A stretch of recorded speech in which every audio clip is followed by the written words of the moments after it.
Os irmãos podem abrir a Bíblia de vocês em Ezequiel 36. Amém. Aleluia. Ezequiel 36, a partir do versículo 22.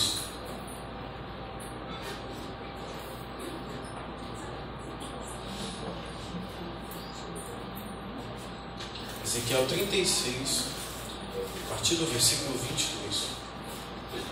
Peço a você que nesse momento bote seu telefone no silencioso. Amém. Glória a Deus. Não perca o que Deus, não porque eu sou eloquente, não por nada disso não. É porque é a palavra de Deus, não é reverência a mim não. Porque eu não venho aqui falar de vocês, das minhas ideias. Eu venho aqui falar da palavra de Deus. Então, com temor e reverência, coloque todo o seu coração a escutar o que Deus tem a falar para nós. Amém? Ezequiel 36, a partir do versículo 22, todos acharam? Amém? Portanto, diz a casa de Israel, assim diz o Senhor Jeová, não é por amor de vós, casa de Israel, que eu faço isso, mas é em atenção ao meu santo nome, que tendes profanado entre as nações para onde fostes. Santificarei o meu grande nome que tem sido profanado entre as nações, o qual tendes profanado no meio delas. As nações saberão que eu sou Jeová, diz o Senhor, quando eu for santificado diante dos vossos olhos. Pois tirarei vocês dentre as nações e vos congregarei de todos os países e vos trarei de volta para a vossa terra. Aspergerei água sobre vós, água pura. Ficareis purificados de toda a vossa imundícia, e de todos os vossos ídolos vos purificarei. Também vos darei um coração novo, e dentro de vós um espírito novo, e tirarei do vosso coração o coração de pedra, e darei a vocês um coração de carne. Dentro de vós porei o meu espírito, e fareis que ande nos meus estatutos, e guarde os meus juízos e os praticais. Senhor Deus, meu Pai, em concordância com a oração do Teu Filho, Senhor. Amém, Senhor. Vamos clamar, Senhor. Clamar, Senhor, não só aos que escutam, mas a mim que falo, Senhor. Que nós carecemos da Tua presença, Senhor. Senhor, quebranta o nosso coração para ouvir a Tua palavra, Senhor. Amém, Jesus. Pai, nos desperta, Pai, porque tantas preocupações do mundo, a busca desenfreada pelo mundo, Pai, nos tirou o desejo, Pai, de saber às vezes a Tua vontade, Senhor. A Tua vontade que às vezes contraria a nossa, Senhor. Mas, Pai, te peço, Senhor, nos dá estrutura, nos dá ouvido do Espírito Santo. Pai, tira qualquer lembrança de algo, de algum problema, Pai, que venha vir agora para tirar a atenção nossa, Senhor. Pai, em nome de Jesus, Senhor, fala com o Teu povo, Senhor, perdoa as nossas iniquidades, perdoa os nossos pecados, Senhor, que nos afastam de Ti, Senhor. Mas, Pai, fala conosco, porque sem o Teu Espírito, Senhor, nada podemos entender. Fica conosco, Senhor. Em nome de Jesus. Amém. Irmãos, o que está acontecendo aqui? Eu quero que se redobre sempre sua atenção. Ezequiel é um profeta que ele prega no momento mais crítico da história de Israel. O que está acontecendo aqui nesse texto? Por que Deus manda Ezequiel falar essas coisas? Ele diz, o Senhor Deus manda você dizer isso. O que está acontecendo aqui com Israel? Israel, depois de voltar do cativeiro do Egito, coisa de mais de 2000 anos atrás, 2000 anos antes de Cristo. Depois que ele sai do cativeiro do Egito, sendo liberto pelo poder de Deus através de Moisés, o povo retorna para a sua terra prometida. O povo retorna para a terra que era dos seus pais, de Abraão, de Isaac e de Jacó. E a esse retorno, e ali Deus faz promessas para aquele povo, que se aquele povo fosse fiel a Deus, Deus os abençoaria, que se aquele povo fosse fiel a Deus, Deus estaria guardando ele das nações vizinhas, que se aquele povo se mantesse íntegro, Deus estaria com aquele povo em qualquer batalha. Mas Deus prometeu também que se o povo não fosse fiel, juízo viria sobre a nação, e a nação volta para a sua terra, e os anos passam, as décadas passam, os séculos passam. Israel, quando chega na terra prometida, Josué morre. A primeira coisa é que o povo já começa a cair, o povo começa a cair em idolatria. Já no começo ali em Juízes, o livro de Juízes é o período entre o Josué e o primeiro rei de Israel, que é Saul.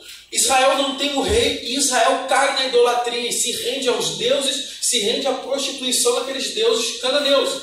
Vocês conhecem, quem lê a Bíblia muito bem, aqueles deuses como Astarote, como Aserá, como Baal. Então o povo nem mal entrou na terra, o povo mal escutou, não deu tempo nem de esquecer o que aconteceu, não deu tempo nem de lavar o pé do Monte Sinai quando ouviram de Deus as promessas, o povo já cai em idolatria e perdição.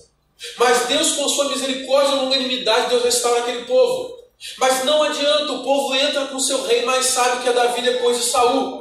Davi purifica toda Israel da idolatria, da imoralidade, da perdição. Mas depois o seu filho Salomão e por aí adiante o povo só cai em desgraça espiritual. E a história de Israel na Bíblia, que vai pegar de Juízes, 1 Samuel, 2 Samuel, Reis, Crônicas, é só a história de uma queda espiritual de uma nação.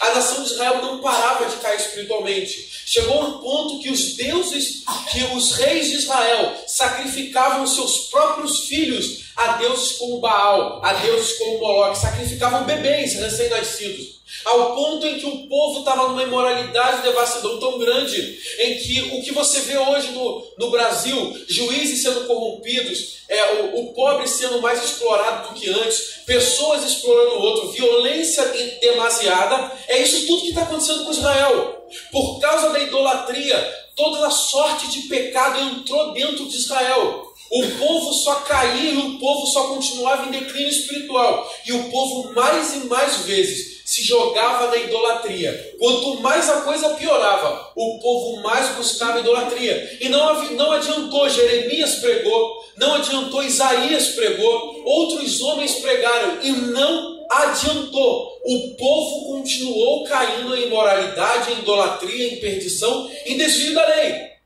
Só que chegou o momento que Deus, e isso que nós precisamos entender, irmãos, que o tempo que Deus nos dá, não é que Ele está sendo, vamos dizer assim, conivente com o nosso erro, que Ele está dando tempo para que nos arrependamos. Em Apocalipse 2, quando a Bíblia vai dizer que Cristo, e dei tempo a Jezabel. Jezabel foi uma mulher que levou o povo, levou a igreja de Cristo ali, aquela igreja, a imoralidade e idolatria. Ele vai dizer assim, olha, eu dei tempo para que ela se arrependesse. Mas ela não se arrependeu, então eu colocarei ela em cama. E eu matarei os seus filhos. O que está acontecendo ali? Jesus está dizendo assim, olha, eu dei tempo.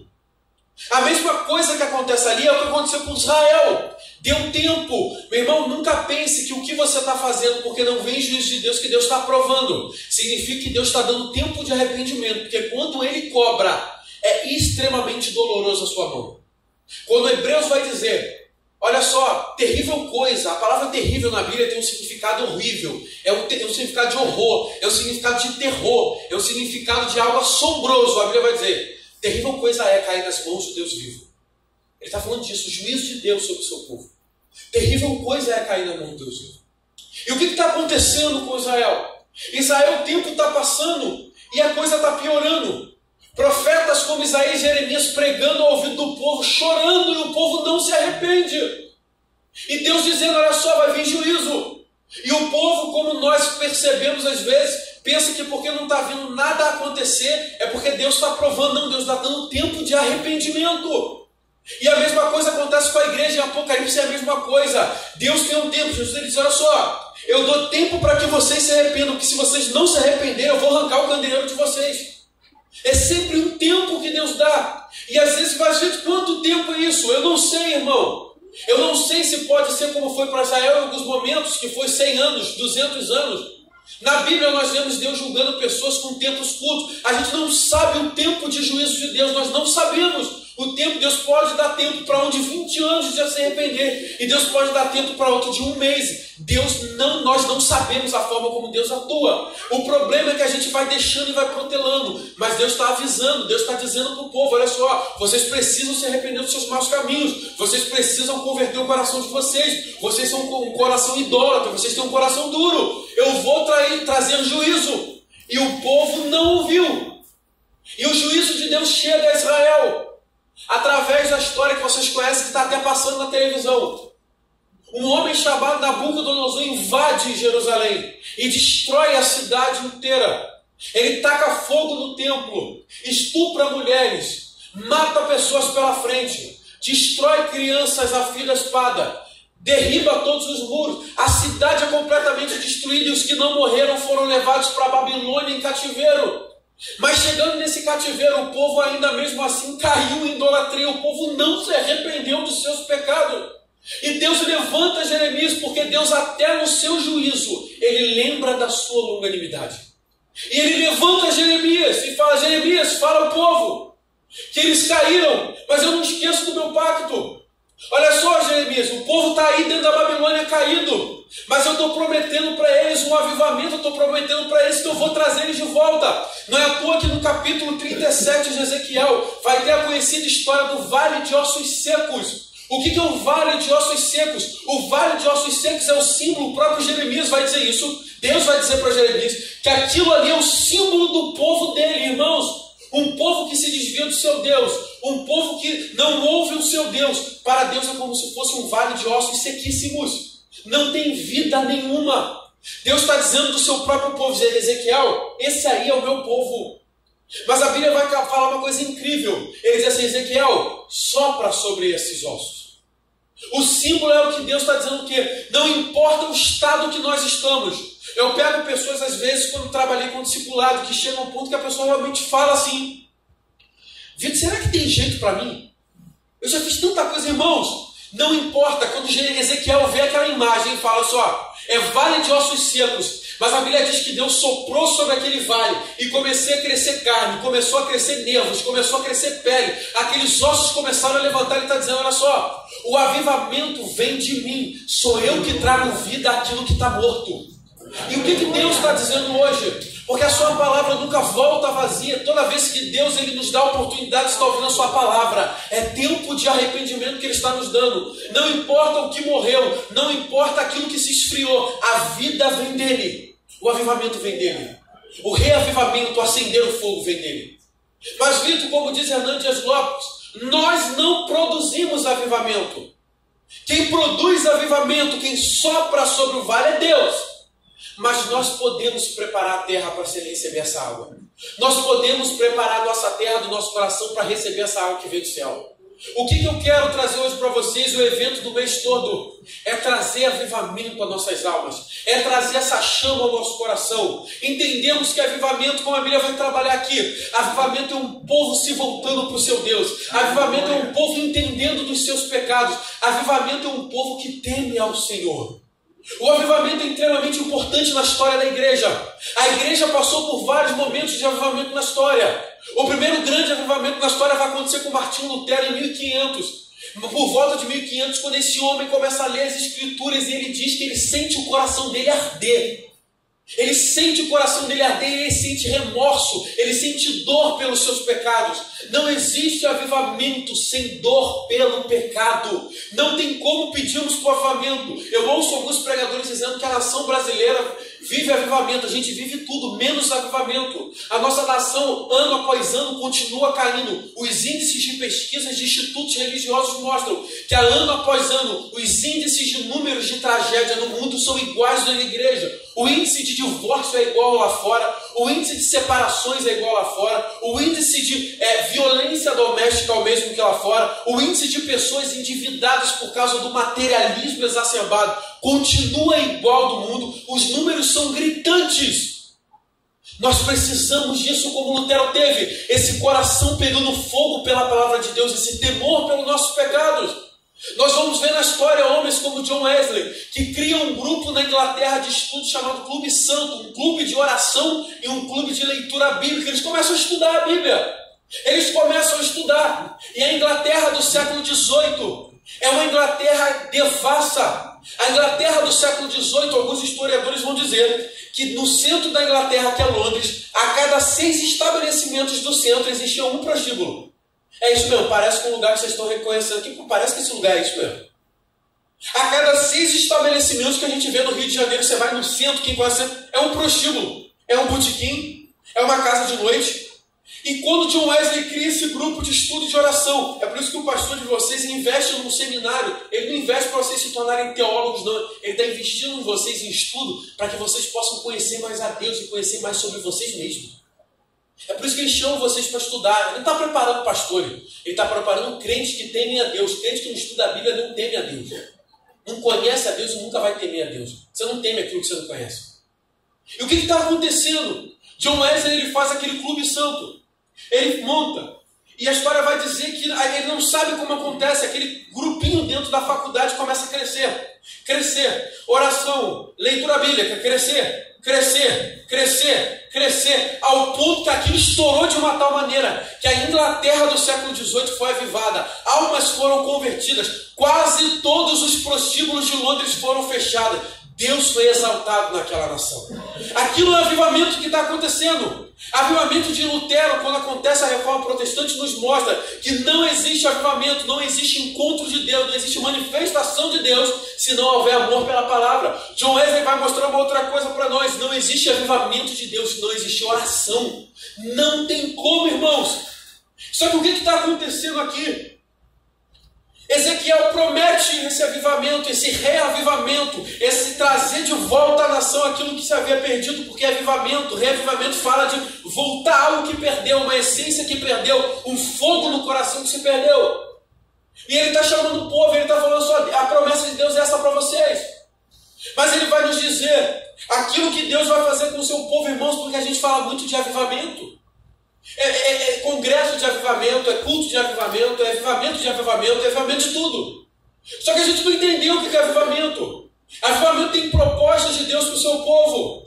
Deus está dizendo que vai restaurar Israel, mas Ele vai fazer coisas com o seu povo antes. Ele vai colocar o povo de um jeito para que aquilo entre no objetivo que Deus está querendo com o povo de Israel.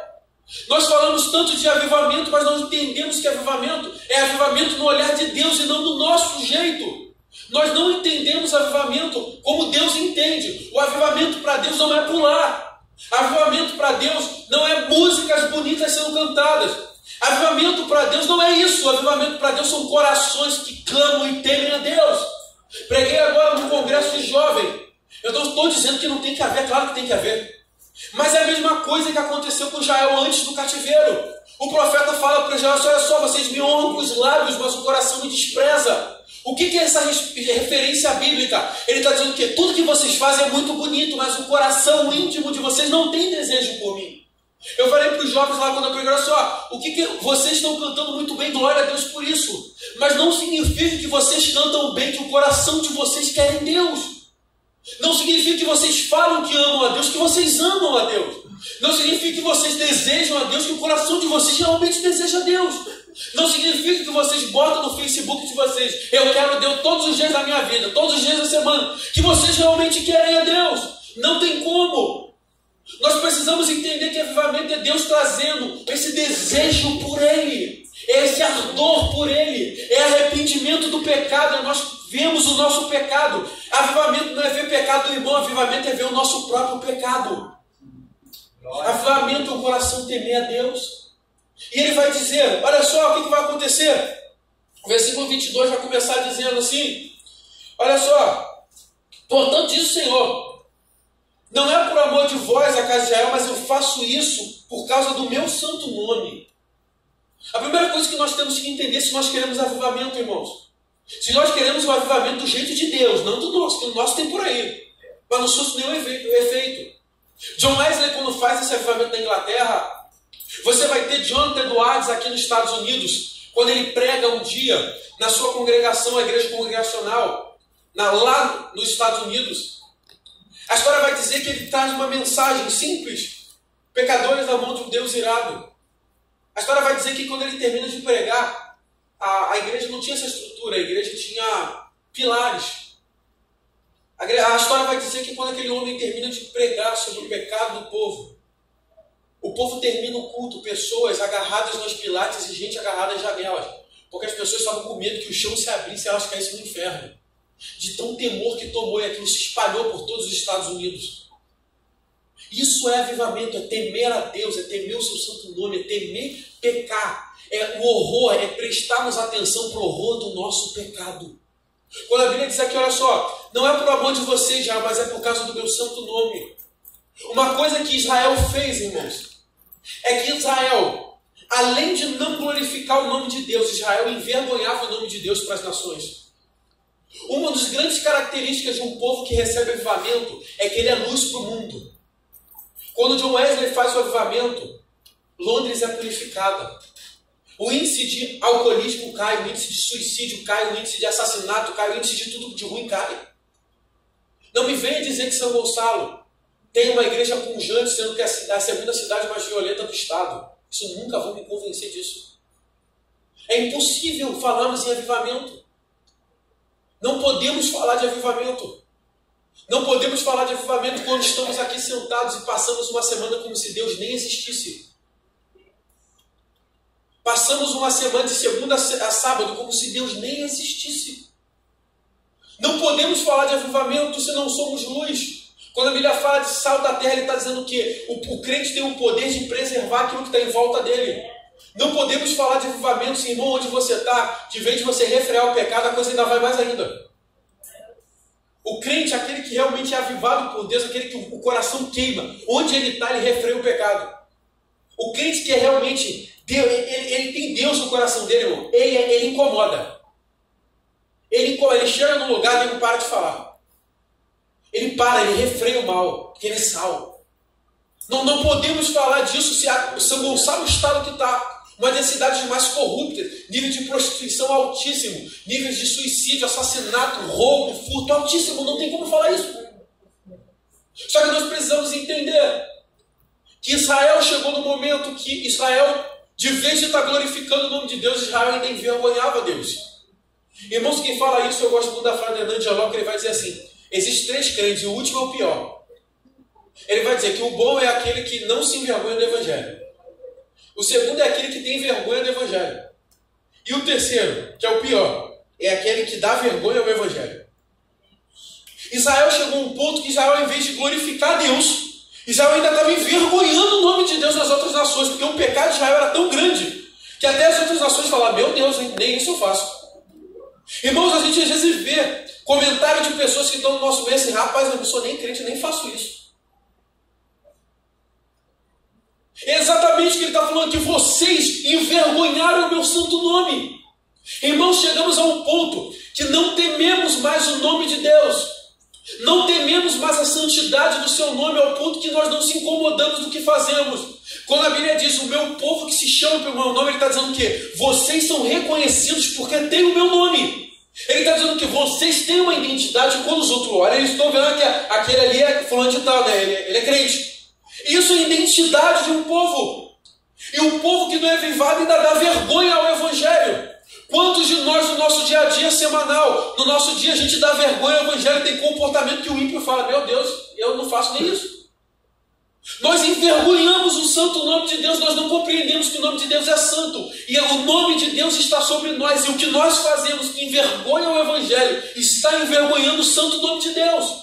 Os nossos pecados públicos, nossas vergonhas, aquilo que nós postamos de errado, de ímpio no Facebook, aquilo que falamos, envergonha Deus. Mas por que Israel não percebia isso? Porque não temia mais a Deus. Nós não tememos mais a Deus. O 4º mandamento, que vai falar sobre o temer ao nome do Senhor, é um mandamento que as pessoas nem lembram mais. Hoje em dia, os mandamentos tem uns 8 mandamentos só ao povo, os 2 já foram embora. Daqui a pouco vai indo mais outro. Temer o nome de Deus, a gente usa o nome de Deus para qualquer coisa. Esses dias eu estava falando, eu fui chamado para falar sobre isso, eu falei: olha só, é muito complicado um povo que faz piada com o nome de Deus. Isso é a característica clara que o povo perdeu completamente o temor a Deus. É surreal ver o ponto que não tememos mais a Deus, é que nós usamos o nome de Deus para brincadeira. A gente zoa com o nome de Deus. A gente faz piada de coisas usando o nome de Deus. Isso é um ponto que perdemos completamente o temor a Deus. Irmão, se a gente não teme o nome de Deus, você acha que o ímpio vai temer o nome de Deus? Eu vejo crentes compartilhando coisas em Facebook, memes com Jesus, e falo: meu Deus, não é possível. Compartilhando meme com Jesus com um óculosinho. Ah, Vitor, mas ali não é Jesus, já para dar uma ideia se é Jesus ou não. Aquilo ali é uma representação de Jesus. Você não teme a zombaria daquilo que ele entende de Cristo. Você ainda ri, você ainda compartilha ainda. A gente perdeu completamente o temor a Deus. Esses dias eu vi por aí que era crente. Eu vi assim: no dia do juízo, eu diante de Deus, por dentro. gente perdeu completamente o temor a Deus. A gente perdeu a noção do que é quem Deus é. Que Deus, quando a Bíblia fala em Isaías 6, que Deus é santo, santo, santo, é a única característica de Deus em 3 vezes. Nem amor é em 3 vezes. Santidade de Deus é elevada 3 vezes. Aquilo em 3 vezes, Deus não é santo, Deus nem é santíssimo. 3 vezes é que Deus é extremamente santíssimo. Isso é muito grave porque nós não tememos mais a Deus. Nós, quando pecamos, nós não pensamos que um Deus existe e esse Deus se enfurece com o nosso pecado. Nós às vezes temos uma visão de Deus como parece a visão dos nossos pais, que releva. Irmãos, Deus não releva nada. Deus não releva tanto nada que o próprio filho dele morreu. A gravidade, quando a gente olha para a cruz, eu preguei isso na minha igreja sobre a Páscoa. Meu irmão, quando você fala de Páscoa, de uma cruz, eu não consigo entender como as pessoas olham para aquilo e riem. Porque aquilo é terrível, a cruz. A cruz mostra um Deus tão irado com o pecado que ele matou seu próprio filho. Irmão, se ele matou seu próprio filho pelo pecado, o que ele vai fazer com a gente no dia do juízo? Você entende a gravidade? Eu não entendo as pessoas, é Páscoa. A sua lembrança que Deus matou seu próprio filho numa cruz, torturado, me faz pensar o que vai ser de mim no dia do juízo. Se ele não poupou o filho dele... Irmãos, a Bíblia diz que Jesus ele não pecou. Ele se fez pecador. O que ele se fez? Ele pegou uma dívida que não era dele. Você acha que Deus não sabia que Jesus não tinha pecado? Você acha que ele não sabia? Deus sabia que o filho dele não era pecador. Que ele estava tomando para si uma culpa que não era dele. Se Deus não poupou um inocente que assumiu o pecado, imagine nós que somos autores do nosso pecado. Temer a Deus é entender que um dia seremos julgados. Temer a Deus é que um dia nós teremos que prestar contas. E Deus um dia traz juízo. Porque não tememos o teu santo nome. Não entendemos que Deus é santo. Não entendemos que o padrão de Deus é diferente de nós. Não entendemos que para Deus não existe grau de pecado. Todos os nossos pecados ofendem a Deus. Não entendemos que o padrão de Deus para ser crente não é um cantor. O padrão de Deus de crente que ele cobra de nós é o filho dele. Aleluia. A Bíblia diz: sede santo porque Deus é santo. 1 João 2 vai dizer: se vocês estão nele, vocês devem andar como ele andou. O padrão que Deus espera de nós é do próprio filho dele, Jesus. E nós não nos importamos com isso. Nós não tememos mais a Deus. Nós não estamos preocupados com aquilo que ele pensa de nós. Nós estamos preocupados em ter. Nós não nos preocupamos no padrão de Deus. E Deus traz juízo. Muitos de nós nos perguntamos às vezes: por que as coisas não funcionam? Meu ministério da igreja não funciona. Nada funciona. A coisa não vai. Não anda. Não produz. A gente se esquece do juízo de Deus. Um dos juízos de Deus para a igreja, quando aparece a igreja de Éfeso, é quando a Bíblia diz que ele arranca o candeeiro. Sabe o que é isso, arrancar o candeeiro? A igreja perde a luz. A igreja perde o poder. Um dos juízos de Deus é tirar o poder de influência da igreja. Eu sempre falo para os lugares que eu vou quando eu prego sobre esse assunto. Você já parou para perceber qual é a diferença que você faz na sociedade? A sua igreja, onde você está? Se ela parar de existir agora, ela vai fazer falta no bairro onde ela está? Os vizinhos vão ter falta? E você? Se você sumir, as pessoas vão ter falta de você? Mas não é falta emocional, é falta porque, olha, aquele cara ouviu a palavra de Deus. Poder, eu sempre tinha uma palavra de Deus. Poder, eu tinha uma oração. Pô, eu me sentia perto de Deus, perto dele. Não é porque você conta piada, porque você é bonito, não. É porque as pessoas sentem perto de Deus, perto de você. E você deseja isso? Leonardo Ravenhill, ele vai dizer, um grande pastor americano que pregou nos Estados Unidos poderosamente no final do século XX, ele vai dizer: a igreja não deseja avivamento porque ela está muito bem sem ele. A igreja não está preocupada com isso. Estou preocupado em ter. E quando ele fala isso, ele fala no caráter americano, aquele consumismo americano que passou para o brasileiro. Essa ideia de poder ter e ter coisas. E você acha que Deus está aprovando sua vida porque você está bem financeiramente. E Deus às vezes não está. E Deus está dizendo: olha só, quando é que você vai se arrepender? Quando é que você vai entender que eu sou santo? Quando é que você vai entender isso? Quando é que você vai entender que você está me envergonhando? Irmão, quando a Bíblia de Jesus diz, ele diz uma das frases que as pessoas nem prestam atenção. Ele diz assim, quem comigo não ajunta espalha. Essa frase dele é fatal. Você sabe o que ele está dizendo isso aqui? Já viu aquela expressão, quem não ajuda não atrapalha? Com Jesus não funciona isso não. Com Jesus é quem não ajuda, atrapalha. Essa é uma das frases que muito me deixaram marcadas. Quando Jesus diz, aquele que comigo não ajuda, espalha, ele está dizendo, se tu não está ajudando, você está atrapalhando. Quantos de nós estamos atrapalhando o Evangelho?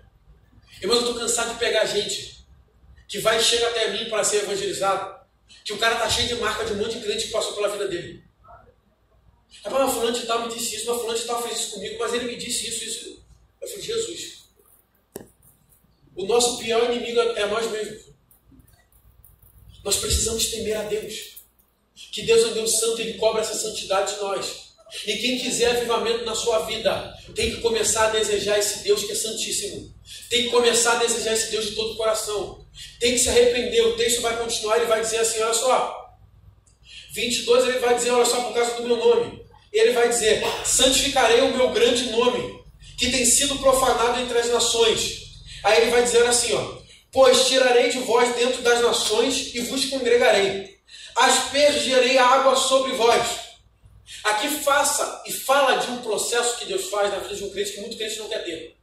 É limpeza, é purificação. Nós não entendemos que Deus não te chamou para fazer a sua empresa dar certo. Deus não te chamou para você ter um carro novo. Deus não te chamou para você ser top. Deus te chamou para ser conforme o Filho dele. E se você não anseia por isso, você está num caminho muito grave de apostasia.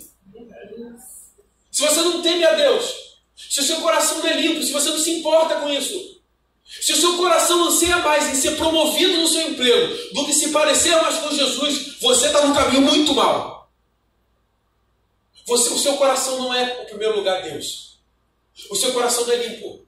E a Bíblia vai dizer em Mateus 5, bem-aventurados limpos de coração, porque deles é o reino de Deus.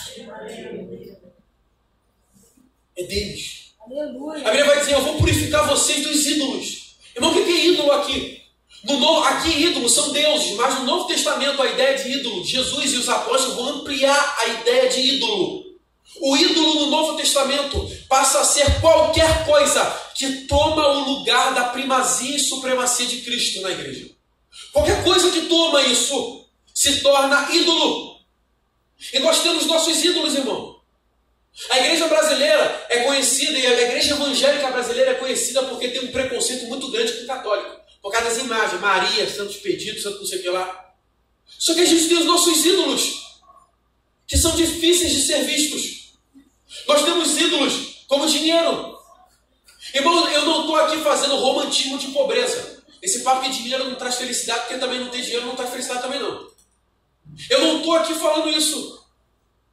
Eu estou dizendo aqui, irmãos, é que o nosso coração às vezes está no primeiro lugar e isso é problemático. Nós temos... Mas como é que eu sei que o meu coração, no primeiro lugar, tenha sido? Porque você trabalha muito mais para ganhar dinheiro do que para outras coisas. O seu coração para ganhar dinheiro é muito mais veloz do que para fazer as coisas de Deus. Vitor, me dá outro exemplo. Você não atrasa no trabalho, mas atrasa para chegar na igreja. Jesus. Por que você não atrasa no trabalho? Porque tem teu dinheiro no negócio. Por isso que você não se atrasa, porque você sabe que você vai se dar mal. Mas por que você atrasa para ir para o culto? É porque você não teme a Deus mesmo. A gente não se importa. A gente está nem aí. Como é que a gente sabe que a gente tem um ídolo? É o nível de importância das coisas dentro da nossa vida. E esse tipo de coisa a gente não vê, mas Deus está vendo. A Bíblia vai dizer, demonstra Jesus para João. Ele é aquele que tem os olhos de fogo. E os pés como um latão reluzente. O latão reluzente é a ideia de poder militar. Ele vem com força militar para julgar a igreja. Nós não entendemos. A gente não teme a Deus. A gente às vezes está pregando e pega lugares. É aqui acontece, em todo lugar. A gente está falando que o senhor está no celular. Tirando ela, está me filmando mesmo. Está no celular. A gente não tem amor por Deus. A gente passa, eu pego o jovem que eu falo no discipulado. Filho, lê a Bíblia. Não, Vitor, eu leio a Bíblia no final do dia. Mas você sabe o que é ler a Bíblia no final do dia? É você entregar para Deus aquele seu esgotamento final de energia pulverizado para Deus. Você passou o dia inteiro com a primazia de toda a sua força, energia e vitalidade. No final, o que sobrou antes de você dormir, você entrega para Deus. Seu coração desviado de Deus completamente. O nosso coração não acorda desejando Deus. Nós não acordamos desejando Deus. Eu gosto de uma frase de John Wesley, que é assim, claro que para muitos de nós não dá porque trabalhamos, mas é o coração que deseja Deus. Ele falava, eu acordo 4h30, eu acordo todos os dias 4 da manhã, porque eu não aceito que os pássaros acordem primeiro do que eu e louvem a Deus na minha frente. Mas é um coração que deseja Deus. Nós não temos isso mais.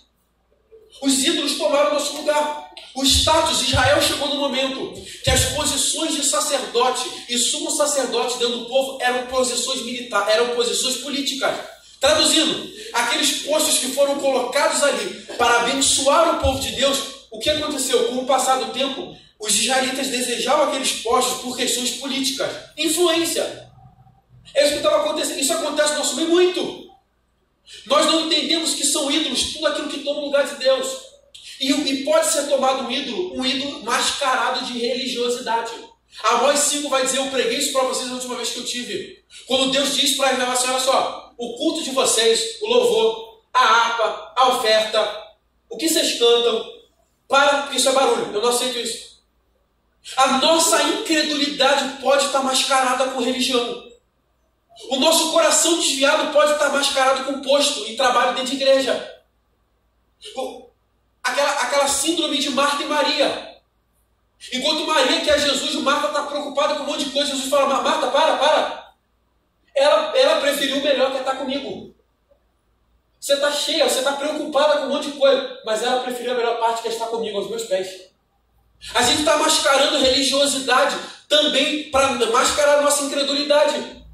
Só que Deus está vendo tudo isso. Isso são ídolos que têm que ser purificados na nossa vida. Enquanto nós não largarmos esses ídolos, não tem avivamento. É culto que entra, é culto que passa e não tem. Você entra do mesmo jeito que saiu, entra mais frio do que saiu, entra da mesma forma que foi. O pecado continua dominando a tua vida. Você não consegue largar pornografia, você não consegue largar adultério, você não consegue largar mentira, você não consegue largar fofoca, você não consegue largar a dívida porque consome muito, porque o coração não está em Deus, está na matéria. Você não consegue, não para. O pecado continua te dominando porque o teu coração não foi limpo, porque Deus está dizendo só você tem que largar teus ídolos. Você tem que se converter dos seus maus caminhos. Você tem que se converter. O chamado de Deus é para a gente se converter no nosso coração. Deus não está chamando a gente para cantar, Deus está chamando a gente para se converter no nosso coração. Deus não está chamando para você vir com a sua roupa mais legal para a igreja, Ele não está preocupado com isso. Deus está chamando você para se arrepender. Deus está chamando para o seu coração amar Ele, mais do que você ama o dinheiro, mais do que você ama seus filhos, mais do que você ama seu marido, mais do que você ama sua namorada, mais do que você ama seu noivo. Ele está chamando você para amar Ele. É por isso que Ele está falando, eu vou limpar o seu coração, eu vou tirar os ídolos. O que é o ídolo? Aquilo que está atrapalhando você de me amar.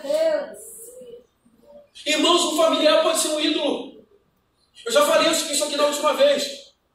Eu vi gente dentro da igreja que quando morre um parente, quase desvia. Eu não estou aqui criticando o período de luto, não, pelo amor de Deus. Eu estou falando que tem gente que às vezes perde uma pessoa, sai da igreja. Eu já contei isso aqui na última vez, quando eu vim, mas eu vou descanso de repetir a mesma coisa. Aquele helicóptero, a hora já está passando, aquele helicóptero quando caiu, foi fuzilado lá no Rio, isso já tem uns 8 anos já. A menina que, o rapaz que estava um deles ali dentro, era um homem de Deus, era um crente. Sua esposa aqui de São Gonçalo. Não vou falar nome, que isso não importa. Meu irmão, quando aquele rapaz morreu, ela ficou um período de luto. A pessoa, tudo bem. Ela nunca mais voltou para a igreja. Passou 8, 9 anos, nunca mais voltou. Você sabe o que aquilo significou, irmão? É que o marido era o ídolo dela. Perdeu aquilo. Deus não estava em primeiro lugar. Quantos de nós, irmão, perde uma namorada? Quase entra em parafuso. Quantos de nós? Quantos de nós perde um filho? Perde a fé em Deus. Quantos de nós, irmão? Os ídolos estão tomando o nosso coração. Pessoas estão fazendo o nosso coração mais do que o próprio Deus. E Deus está vendo tudo isso. Deus não aceita menos do que é digno da própria posição dele, que é supremacia e soberania na nossa vida. Ou ele é tudo, ou ele não é nada. Ou você se entrega integralmente a ele, ou ele não quer você. Ele te rejeita. E nós não entendemos, como diz MacArthur, tem muita gente que foi à igreja, mas ainda não foi a Cristo. Vocês estarem aqui não é significado que vocês são o povo de Deus. Não significa nada. E nem que vocês dão dízimo também, porque o povo de Israel foi para o cativeiro dando dízimo. Porque tem gente que acha que pode comprar um lugar com Deus. Não adianta, irmãos. Deus conhece o nosso coração. Aleluia. Ele sabe o que a nossa alma deseja. Não adianta você botar na internet que deseja Deus. Deus sabe o que sua alma realmente deseja. Ele está dizendo para nós, a gente tem que se arrepender. A gente tem que perder nossos ídolos, o dinheiro, status, pessoas. Nosso coração tem que ser limpo. Senão jamais veremos o avivamento de Deus em nossas vidas. Nós precisamos entender que quando ele diz assim, eu vou colocar o Espírito dele, o meu Espírito dentro de vós. E esse Espírito vai guiar vocês, vai fazer vocês entenderem o estatuto. Aqui fala de uma total dependência de Deus. Só que dependência de Deus não é cantada, dependência de Deus é vivida. Dependência de Deus se vive. Ele está dizendo, o Espírito que eu vou colocar dentro de vocês vai guiar. Vocês vão viver por esse Espírito. O Espírito vai determinar a vida de vocês. Irmão, não tem como querer avivamento se a gente não quer a vontade de Deus para a nossa vida. Irmão, a gente tem que parar de mascarar as nossas vontades com a vontade de Deus. Quantos de nós mascaramos as nossas vontades com a vontade de Deus? Não, porque essa é a vontade de Deus. Quem disse? Eu sinto no meu coração. Para mim, sentir no coração pode ser tudo, até infarto.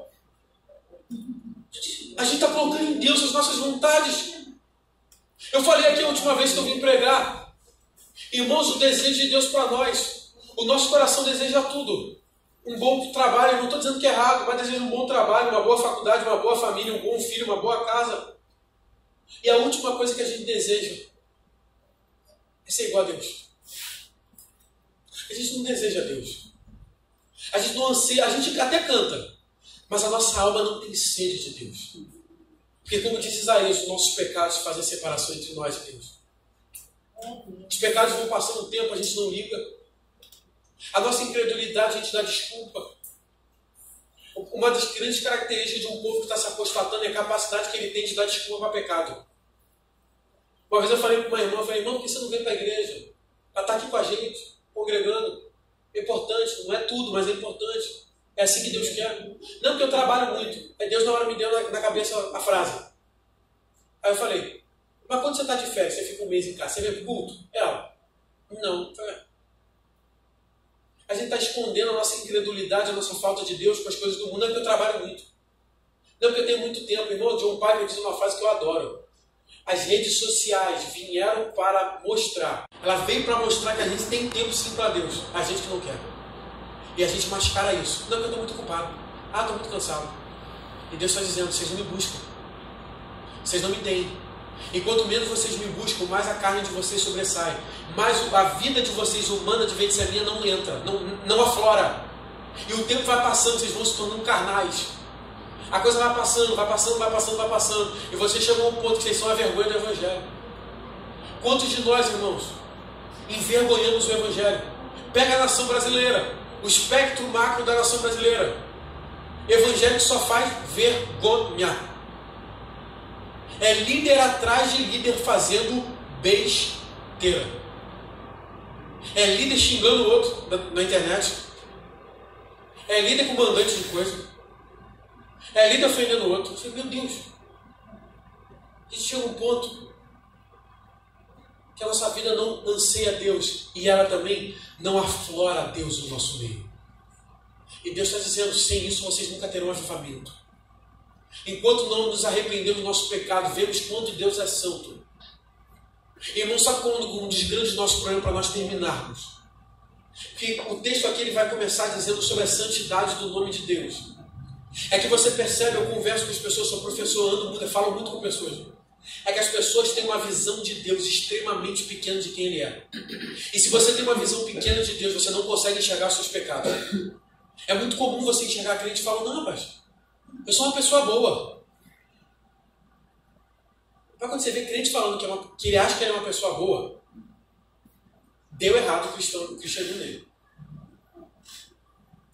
Tem gente que acha que é boa. Quando você estuda Deus, quando você entende Deus, o santo nome de Deus, quem Deus é, você vê que você é muito ruim. Você vê que você é muito mal. Você sabe por que avivamento precede arrependimento? Que você vê quem você é. Enquanto você acha que você é bom, você não busca algo. Mas é por isso que a gente fala. Conhecer, temer a Deus é ver quem nós somos. E ver que nós carecemos de buscá-lo para viver. É nós entendermos que aquilo que para nós é importante, para Deus não importa e não presta. E aquilo que nos faz importantes para pessoas, para Deus não vale de nada. E Deus está falando. Se vocês são meu povo, vocês têm que entrar do meu jeito. Senão vocês vão perder. Para Israel, perdeu a primazia do reino. Foi passado para a igreja. Israel perdeu a luz das nações. Israel não faz diferença nenhuma no mundo. Se Israel sumir do mundo, não vai fazer nenhuma diferença. O mundo não vai melhorar nem piorar. Porque a igreja passou a tomar a primazia disso. A igreja se tornou a luz do mundo. Mas há o julgamento de Deus individualmente para a igreja. Aquele que não escuta e não se arrepende de onde caiu, quando a Bíblia vai dizer em Efésios, o primeiro amor, aquilo que ardia o coração, aquela paixão, ele está dizendo, eu vou vir até vocês, eu vou arrancar o que vocês têm. Vocês vão perder. E eu vou vir. E ele vai dizer o quê? Eu vou vir de uma forma que vocês não vão ver quando eu venho. Vocês nem vão saber. Irmãos, a gente chegou num ponto de total destemor a Deus. Que a gente está igual a Sansão, irmão. No capítulo 16, Juízes. E nem percebeu Sansão que o Espírito de Deus havia se retirado dele. Tem muitos de nós que nem sabem que nem tem mais o Espírito de Deus. O Espírito de Deus nem habita mais, nem usa mais. O cara nem percebeu mais. Diferente de Davi, que vai dizer, Senhor, não retira de mim o teu Espírito.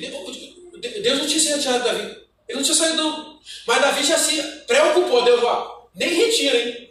Sansão nem percebeu. Mas Deus está nos chamando hoje. Aleluia! Para pensarmos quem Ele é, a sua santidade. Em contraposto com a sua santidade, vemos quem nós somos. A nossa miserabilidade. Entendemos que o nosso bom salário, a nossa boa roupa para Deus não vale de nada. O que vale é um coração para Ele limpo, purificado pelo seu Espírito. Um coração que o teme. Ele está nos chamando para temer o seu santo nome. Porque temendo o seu santo nome, nós entenderemos que Ele é tudo para a nossa vida. É entendendo a sua santidade que vamos desejar essa santidade. É amando o que Deus ama, odiando o que Deus odeia. Deus está nos chamando, irmãos. A igreja brasileira passa por dias de crise. João Calvino vai dizer que o julgamento de Deus para uma nação é dar para ela maus governantes. A nação brasileira está pagando um preço muito alto, consequências de um passado. E continua pagando caro. O aspecto brasileiro do evangelicalismo nosso é extremamente sincrético. As nossas igrejas não têm definição. Cultos, isso eu falo da minha área. E são pastores que diagnosticam isso. No nosso meio, o sincretismo tomou conta. Nós temos práticas no nosso meio que são práticas espíritas, são práticas católicas, são práticas de candomblé. A igreja brasileira passa por uma crise existencial porque ela não sabe nem por que está aqui. A igreja brasileira não tem noção do que está fazendo. Mas Deus está chamando a igreja dele para avivamento. Deus está chamando ao arrependimento. Se meu povo que se chama pelo meu nome se humilhar, orar, buscar a minha face, se desviar dos seus maus caminhos, então eu ouvirei do céu, perdoarei os seus pecados e sararei a sua terra. Que Deus nos abençoe. Convido os irmãos a orar comigo.